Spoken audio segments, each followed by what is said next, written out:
Hello，因為減肥日記嘅第1至第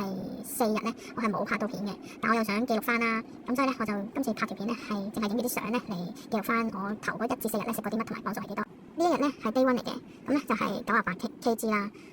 咁朝頭早咧就食咗蛋、芝士、吐司、咖啡同水，跟住下晝食咗個焗豬扒飯係半個，跟住食咗自己整嘅青瓜吞拿魚蛋沙律啦，跟住再食咗呢個木瓜同埋烚蛋。咁到第2日咧就97.1公斤。朝頭早咧就係蛋吐司啦，加芝士、咖啡同水，跟住食咗半個海南雞薑黃飯，雞食晒，飯食咗差唔多一半啦。跟住咧夜晚飲咗個康寶萊嘅代餐，跟住咧頂唔順，啱啱開始啊嘛，咁就食多啲嘢咯，就又係青瓜吞拿魚蛋沙律。好啦，第3日啦就96.5公斤，咁開始咧慢慢戒多啲澱粉走啦，咁就冇再食麵包啦，麵包都食晒啦，咁咧就蛋、太陽蛋同埋牛油果，牛油果咧就落咗少少豉油，跟住咧就食牛扒啦，同埋一嚿飯，呢個係飯嚟嘅，跟住加啲番茄仔，咁呢個係食唔晒400 gram 嚟嘅，我係食到200 gram 啫，咁就俾咗屋企人食啦。第4日咧就係96.3公斤，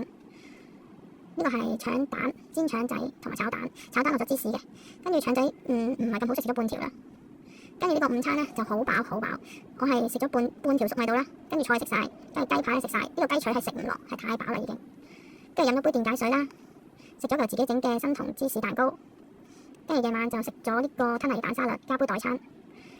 ，1至4日裏邊咧就係咁樣食法，同埋個體重記錄就係咁啦。